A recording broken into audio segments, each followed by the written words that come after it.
so the Romans invaded in AD 43. It was under Emperor Claudius, and they firstly rode up the River Thames, and they had sort of flat-bottomed boats, so they weren't very deep keel, and they got as far as where we have the City of London today. In those times, the River Thames was a lot wider. In fact, where we are now, the River Thames, the Abbey Wood, would be about sometimes a mile wide, and but there weren't any sort of walls containing it, and so it was a lot shallower because of that. And but it was on the high tide. That's as far as the boats could get on the high tides, bringing them upriver, you know. And so that's why they sort of built a sort of a trading base there for trading, and also there's a bridge built across the river. The first London Bridge, that was built in AD 52, and you'll still find the wooden staves in the on the banks either side at low tide. These little like wooden spikes, the remains of the bridge. If you look, they're there from actually Roman times. But in Magnus and Martyr Church on the north side, where the previous bridge used to be, running next to that church, there's actually a model of what it used to look like, made of wood in fact, which is worthwhile having a look at.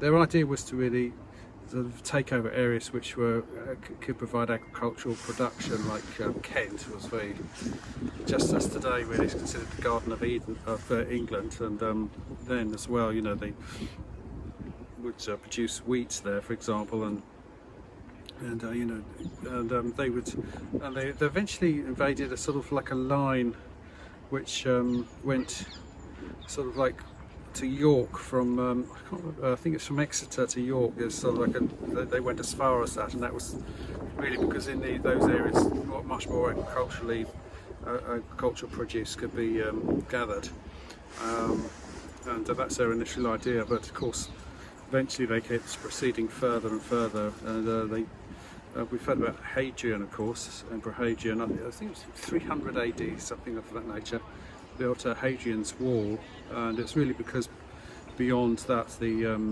tribes, you know, where we have Scotland today, were rebelling, and they would be kept out, and that would be heavily patrolled by soldiers with various bases along the in the towers. Where they sort of lived, really, barracks really, and a lot of the towns we have today are actually sort of based on Romans. The Romans brought about, of course, Romans brought London about, you know, it's because of the Romans that we have London, you know, and sort of initially the City of London was trading for trade, you know, a lot of using the River Thames, built where it is because at that time that's as far as the boats could go upriver, and of course they would bring in goods that's as far as they could go, you see, the boats. That's why it was built where it was, and then travel out on the as the tide was going out, you see, and so called Londinium obviously at the time, as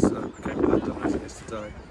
And but we still have some of the roads as well. Some of the road systems, they would build roads very straight, and there are part of the A303 actually going west to Devon today. It's actually very straight, and that's because it was at one time built on an old Roman road. And also they provided water systems which far more advanced than anything that had been in place before. Like at Bath, for example, there's an area of hot water springs. They turned into, well, effectively Roman baths, really, and sort of remind which, so effectively you know, the tribes, they sort of merged and mingled with the tribes, the Celtic tribes, and became allied to them, and at one time they hadn't been allowed to marry or, you know, sort of have relations with the Celtic tribes, but that order was rescinded. I think it was under Hadrian that the order, Emperor Hadrian, that order was rescinded, so they could effectively marry into the Celtic tribes. You know, so then you had the Romano-British evolving, and they were to build palaces. Well, villas really we would prefer to, and many of these are actually seen today.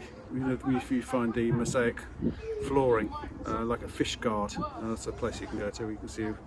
But there's another one in Kent, quite close to where we have the lavender fields in Kent. There's a Roman, you know, sort of mosaic. St Albans, of course.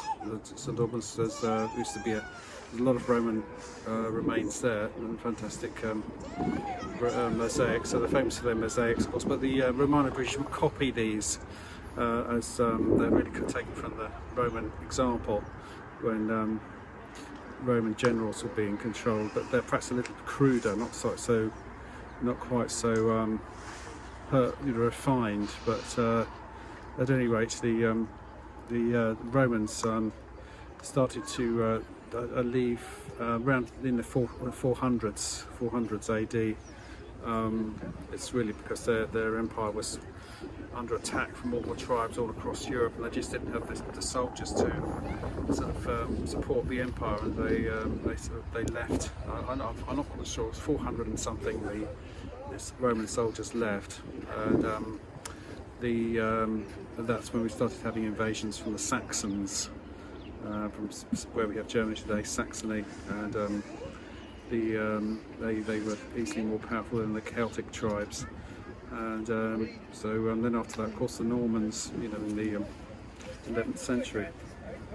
So we've been subject to one invasion after another, really. So we're a sort of broad mix, you know, in our DNA of all these different invading forces in Britain today.